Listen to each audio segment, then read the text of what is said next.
bonjour à tous, je suis Livia Rosé, diététicienne nutritionniste. Je suis là pour intervenir, pour parler un petit peu de bonne alimentation. Alors, une alimentation raisonnée, c'est en gros une alimentation équilibrée. Donc, pouvoir mettre dans son assiette un peu de chaque aliment. Quand je dis ça, c'est j'ai ma protéine, donc j'ai une viande, un poisson, un œuf.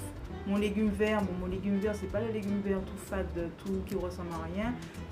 On va mettre de la couleur, donc ça peut être du cru, des crudités, des tomates, des carottes, peu importe, ou encore sous différentes formes. Ça peut être la soupe, ça peut être la purée, ou encore un gratin qu'on a fait soi-même. On a toujours son féculent, légumes pays, riz, pâtes, en fonction du choix de chacun. Toujours bien respecté, donc diversifié, varié, donc pas toujours la même chose. Je vais pas manger des patates douces tous les jours, pouvoir varier, pour avoir tout ce qu'il me faut pour avoir une bonne santé, pour rester dans l'équilibre alimentaire, ne pas prendre trop de poids éventuellement. Pensez aussi à avoir un bon apport en matière grasse, donc pas en trop grande quantité, mais on va surtout privilégier des bonnes huiles pour pouvoir toujours rester dans la bonne santé, faire bien travailler les hormones, le cerveau, tout ce qui s'ensuit, et pouvoir se faire plaisir aussi, parce qu'on ne peut pas oublier le côté plaisir dans l'alimentation. Le corps il n'aime pas la frustration, donc il faut toujours garder le côté plaisir et sans pour autant aller dans l'excès. Donc c'est pas parce que j'ai dit plaisir qu'il faut tous les jours me dire on a dit plaisir donc je vais manger mon gâteau au chocolat tous les jours. Non, savoir je fais beaucoup de sport par exemple, je peux me permettre mon gâteau au chocolat, il n'y a pas de souci. Je fais pas énormément de sport. Aujourd'hui j'ai pris un gâteau au chocolat, demain je vais faire l'impasse dessus. Je prendrai peut-être plus un fruit, plutôt dans cette optique-là. Donc manger en fonction aussi de ses activités.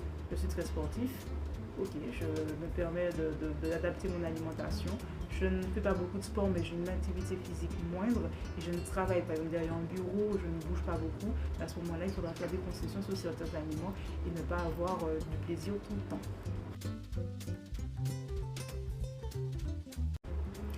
Quand on va souvent au restaurant, donc pour les déjeuners d'affaires, il faut déjà se dire, voir avec la carte, sous la carte, je regarde dans la globalité la carte, qu'est-ce qui me ferait plaisir?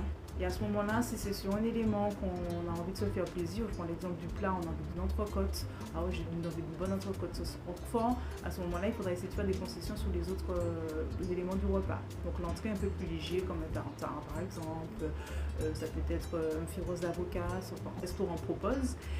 En dessert, on aura, ce qui est intéressant, des fois, souvent dans les restaurants, on propose des thés gourmands, des cafés gourmands qui sont pour moi une très bonne alternative pour un dessert gourmand, mais en même temps pas trop lourd, puisqu'on arrive à avoir des petits desserts pour le petit plaisir et le petit thé ou le café qui permet la digestion.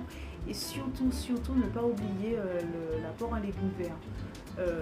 Ok, j'ai mon entrecôte, j'ai mes petites frites, mais je demande en accompagnement mes légumes verts, que ce soit une salade crue, une salade de laitue ou encore des haricots verts, parce que c'est bien souvent ce qu'on propose en accompagnement, et essayer d'éviter de faire le double féculent. Donc souvent il y a des personnes qui vont demander à frites, riz ou gratin, frites. Ça peut être problématique, surtout si le restaurant se fait assez souvent dans la semaine, puisque même si en goût, en bouche, c'est pas sucré, mais ça reste quand même un féculent qui apporte du sucre, et ce sucre-là, s'il est stocké, parce qu'on ne se dépense pas beaucoup, il est stocké sous forme de gras et on prend du poids, et voilà, on n'en comprend plus ou qu'on prend ce poids.